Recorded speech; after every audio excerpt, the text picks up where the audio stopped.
What's going on, guys? Unknown Player here, and today we've got a couple more topics to round up and discuss. Quite a lot of interesting ones. Bungie posted a few more things they're hearing feedback for and working on for future updates. There was also a supposed leak about the next DLC, which I did a bit of detective work to figure out was actually fake, as well as some other things like using third person right now in Destiny 2. So as usual, a big roundup of several topics inside this one video. So let's begin with a couple things that Bungie have acknowledged for future updates based on community feedback. This was posted today by DMG04 on a blog post, one of the community managers at Bungie, of course. He said, "Since the dawning went live, we've been watching the conversation and recording your feedback. I'd like to give a short list of items that have been noted. This list is not prioritized in any fashion, but a quick representation on trending topics throughout this community." So he did make a note of saying that this list is not in any order of priority, just things they're all working on and noting for future updates. But the very first thing on this list is actually Eververse, which is very nice to see. I would definitely agree this has been the #1 most discussed topic about Destiny 2 recently. So again, they aren't necessarily saying they're prioritizing it, but I agree this should be the top of the list when it comes to community concerns. I've talked about it to death already on the channel, but I think everyone can pretty much agree there's too much stuff in Eververse, it's way too hard/expensive to get, and in general we want to see it being scaled back. Now, they also have Mayhem up here, which I'm guessing is all the requests do not take it away at the end of the dawning. There's Vault Space, which I'm happy to see. This has also definitely been a very trending topic recently for good reason. Endgame strikes, raids, and item collection. Crucible game types and team sizes, which is pretty interesting. I never thought they'd budge on the whole 4v4 thing, and it isn't a guarantee they will, but it's on the list. But I really just want to see a 6v6 mode return, and also, of course, a Rumble free-for-all mode as well. There's also sandbox balancing, exotic weapons and armor. 3 of coins, which is a big one. Curse of Osiris weapon forging, and masterwork. So those are things Bungie has taken from the community recently. Again, that doesn't mean everything on that list is going to be 100% overhauled and changed, but they are going to be having meetings and discussions about them for future updates, some in the January update and some beyond, I'm sure. So comment down below if you think there's anything missing from that list, and also your thoughts on the things already included there. So next up, let's talk about another supposed DLC 2 leak that came out today. Apparently some PSN stores posted the description of the Gods of Mars DLC, which we know is the actual name, that is real, but we're going to be doing some detective work on why these images are actually fake, which might surprise some of you. A lot of people do think these images are real, and even huge media outlets are reporting on them as if they're real, but I'm going to be explaining how we know they're actually fake.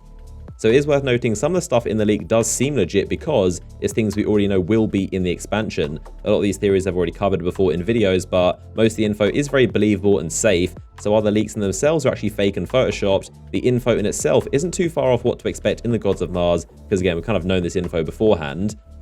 So it's pretty confusing, but to set the scene, a brand new Reddit account got a screenshot of the Japanese PSN store that apparently posted the description of the DLC in Japanese, Gods of Mars, and then like 10 hours later, the same person somehow got another screenshot of the American PSN store leaking the same info in English, a little bit different, the same leak. I mean, that in itself literally makes zero sense how this one only person in the entire world managed to get those screenshots. None of the millions of people browsing either the Japanese or American stores found this stuff, just this one suspicious Reddit account. So you can already see how things don't really match up. So let's talk about what the description actually says and the info it claims to have, and then we'll talk about why these images are photoshopped if it wasn't already obvious. So the description from the supposed Japanese PSN store leak says in the expansion we go to Mars, which we already know is going to be happening. We're going to be working alongside Anna Bray to stop Charlemagne the Warmind from building a Siva army.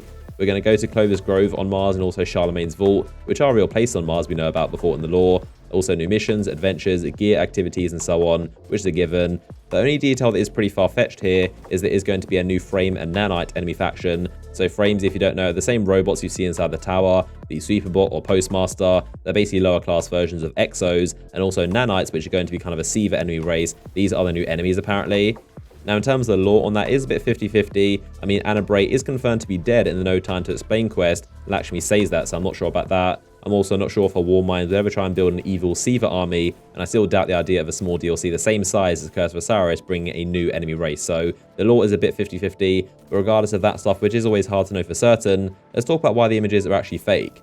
I think the most solid point is that multiple actual Japanese people that read and speak Japanese have read through the image of the Japanese store, and they're saying that it grammatically does not make sense in Japanese. All of them are saying that the text reads as if it was first written in English and then put into a translator for Japanese.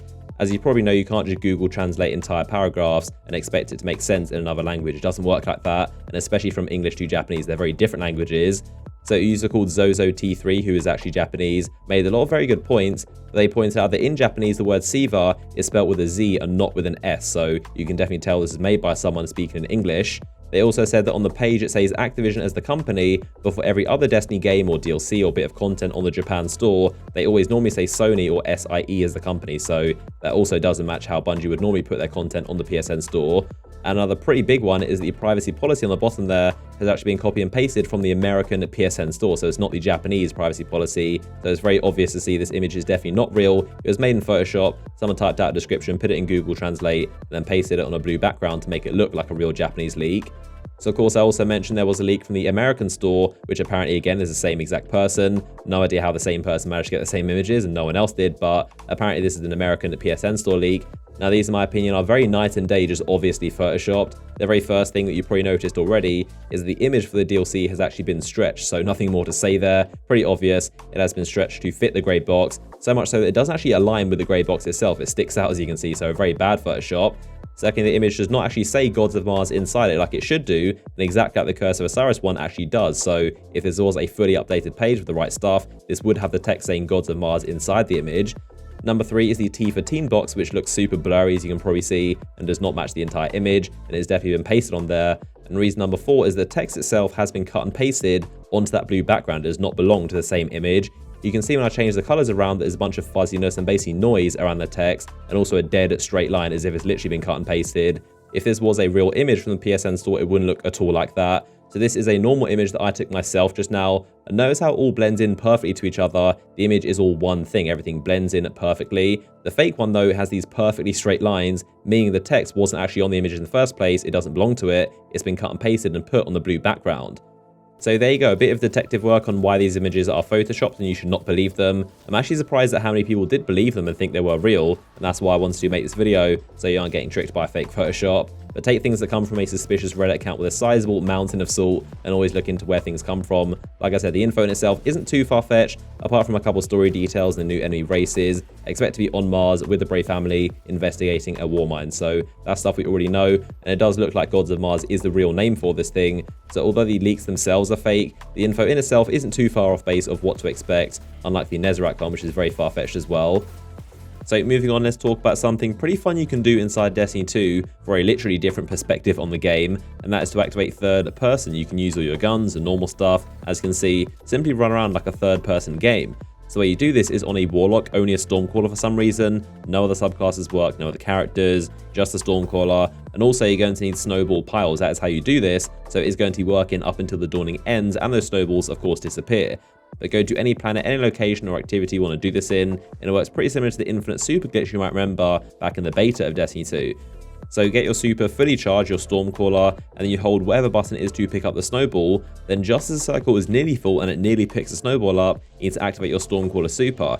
It may take a few tries to actually get the timing down, but it's nowhere near as hard as the infinite super glitch was. It's pretty simple. I did it after my 4th or 5th attempt. Also, my experience, every time I failed or didn't do it right, I didn't lose my super either, so you can just keep trying, wait for the frostbite cooldown to wear off, and just keep on picking up the snowball and popping your super right before it picks up. Now when you do it properly, eventually you'll see this animation of holding the snowball and also holding your super kind of electrifying everywhere. So when you throw the snowball, you should now be stuck in third person.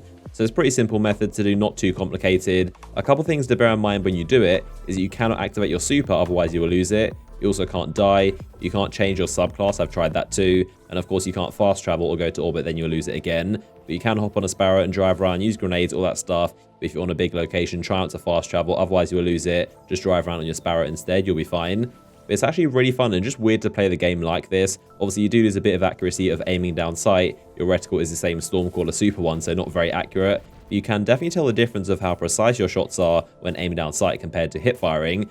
But it doesn't give you tunnel vision like when you normally aim down sight, so you can pretty much just run around aiming down sight all the time and be super accurate, see everything around you with that massive field of view. I believe the founder of this was another YouTuber called Indica, so full credit goes to them. But it's a really cool thing, definitely worth trying out, and it makes you want to see some actual third-person modes in Destiny, or at least more third-person weapons. Always love using those. Obviously, this isn't a harmful exploit. You aren't affecting anyone else's game or getting an advantage. And you also can't do it in Crucible because there are no snowballs, of course. So even then, you would be at a disadvantage doing this. But it's worth checking out and having some fun inside PvE before the dawning ends, of course. Slightly different perspective on the game. So there you go. That just about does it for this video.